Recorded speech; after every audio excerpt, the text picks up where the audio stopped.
All right. So let me give you some context first. That presentation that I'm going to show you today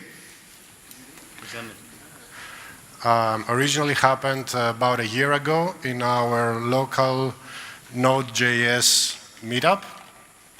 So it was like a year ago and a few days. So imagine like 20th of April.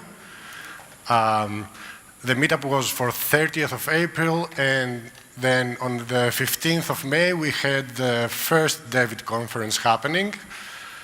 And in that spirit, we created a promo video for that presentation that you are going to see today.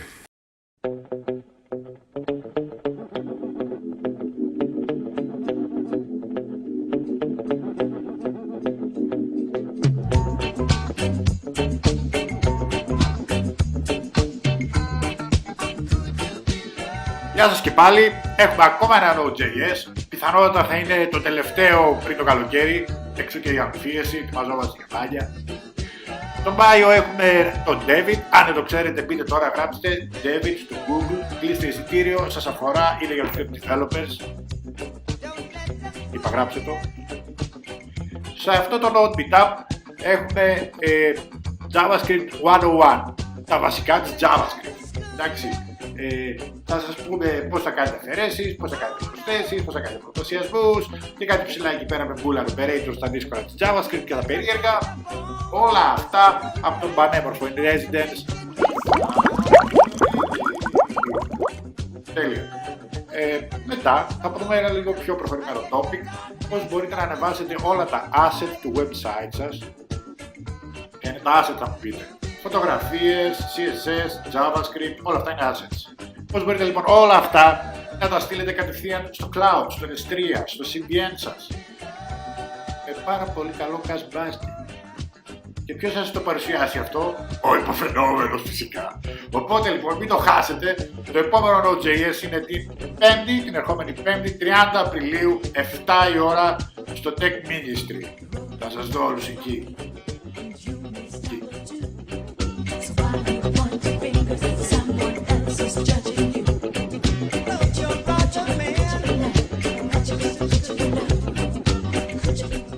So, what do we mean by static assets on our website? We have the images, the JavaScript files, the CSS files, the fonts, the sprites, and the icons. Those are assets that do not require any type of calculation, any type of processing.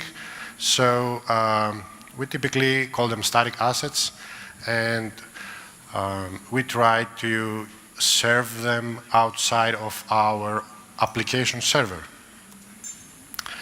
So, AssetFlow is a library that I created to automate that process, and we are going to dive into that right now. So let's check out the 50K feet view. AssetFlow is a grand task. It will copy and rename all your static assets from the source that you provided to the destination, create a manifest file that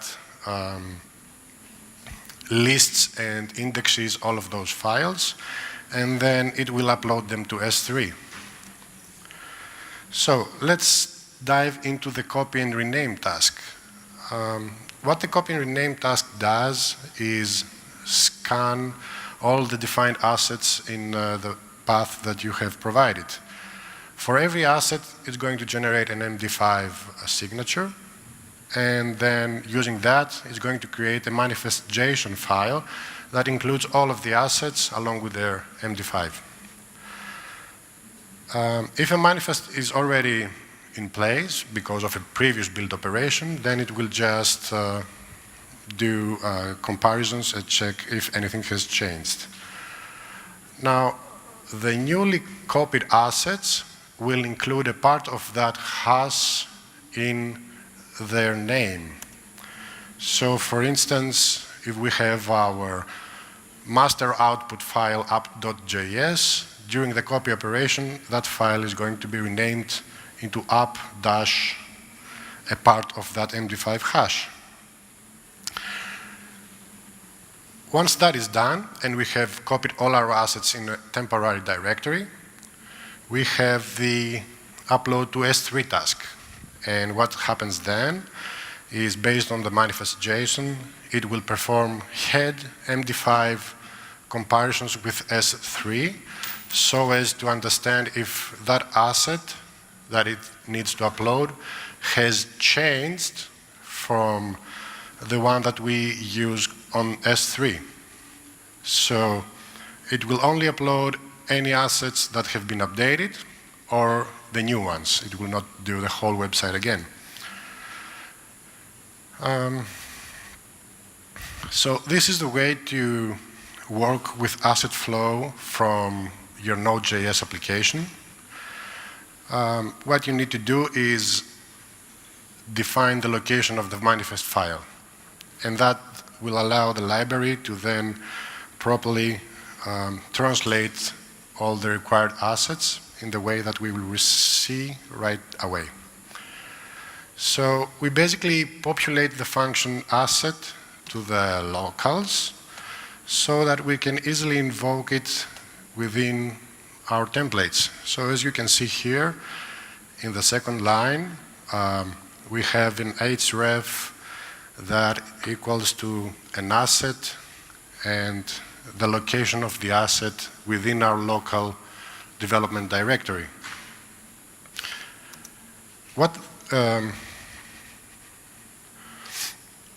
So this is the definition of the asset function, and what it basically does is that it checks if we are on a local development environment, and if we are, it will then return the value that we provided as is.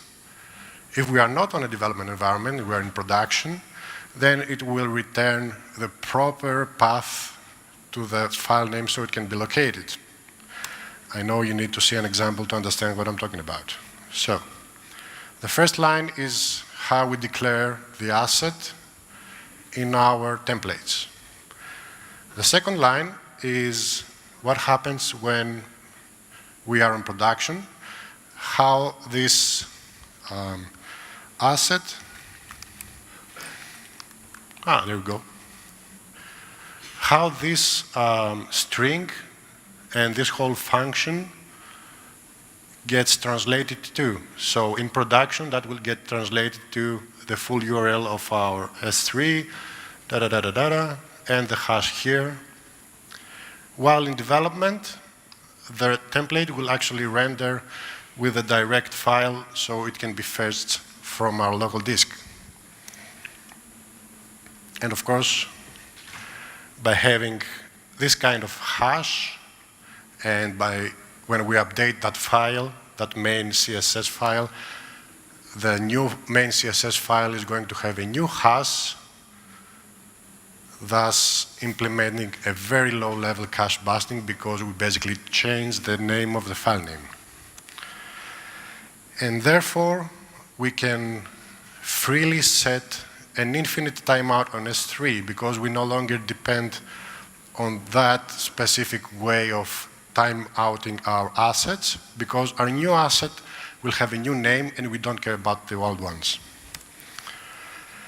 So, just a quick look in what the manifest JSON file contains. It has a timestamp, an absolute path, a relative path, the hash, and the gunzip hash. And there's a configuration that you only set once, that is the CDN URL where it will prepend before the asset name, so it can be fetched from S3, like we saw in the previous slide. So basically,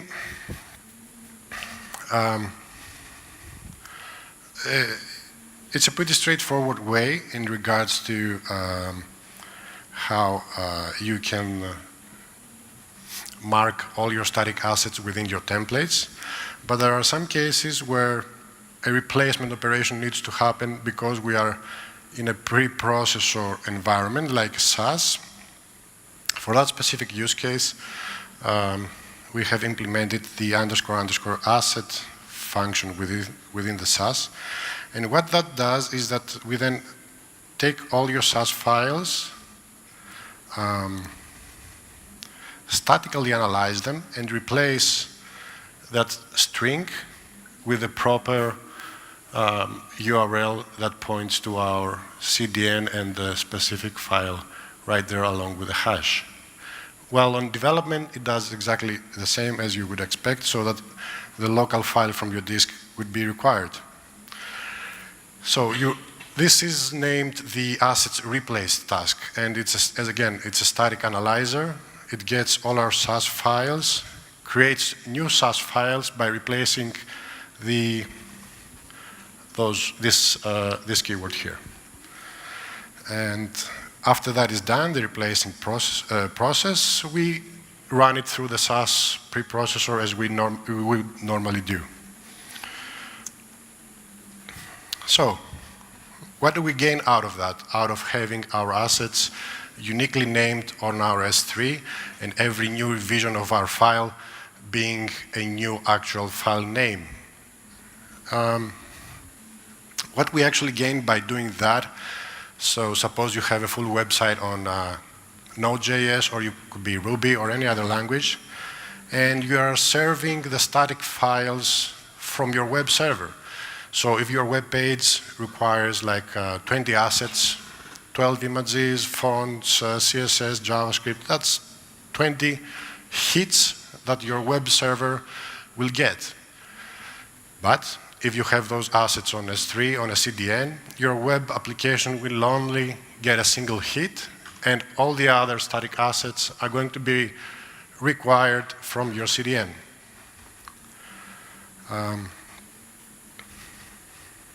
Another significant point is that you have infinite cache timeout per asset, so you can set it to never expire, because the moment you update it, again, you change the file name, thus performing a low-level cache busting, which everybody knows is a big pain in CDN environments.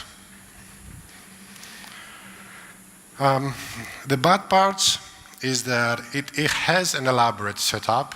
To set it up, you're going to need to spend some time, but you only need to spend this time once, and then you will reap the benefits out of that process, out of that effort in the long term and throughout the development of your application.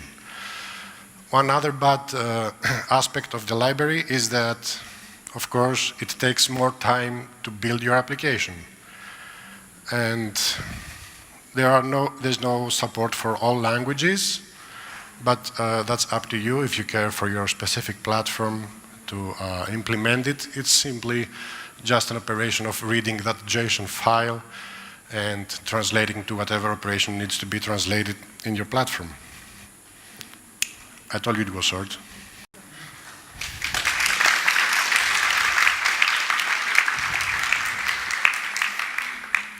So, any questions?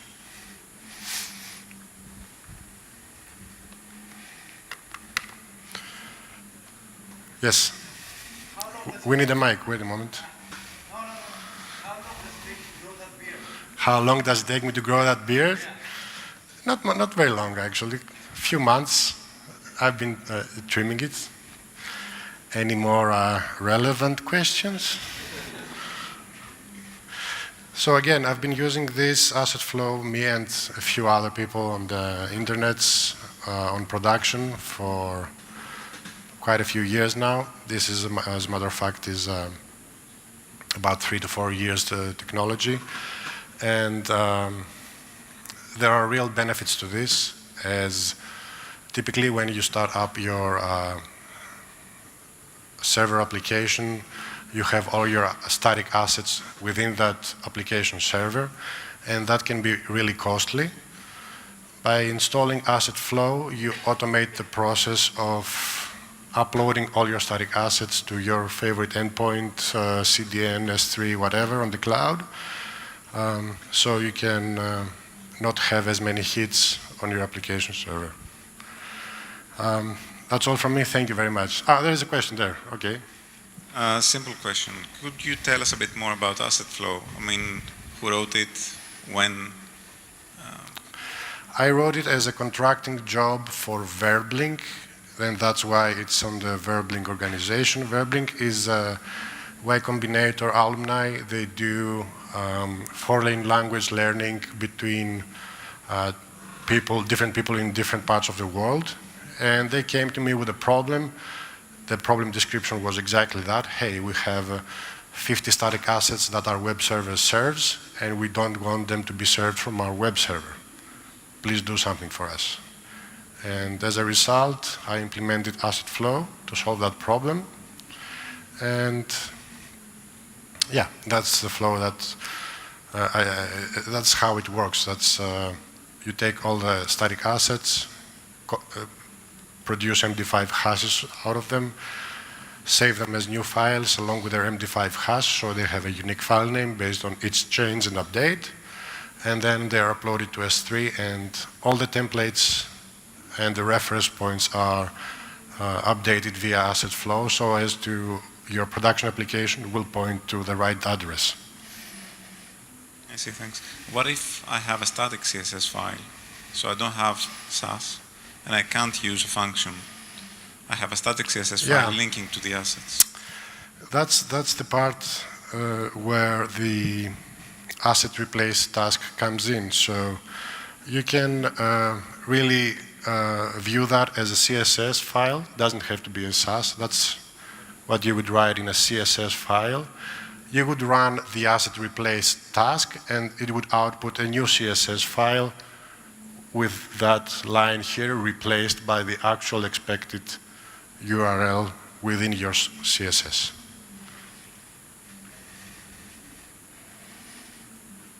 Going once, going twice. Hit me. Thank you very much.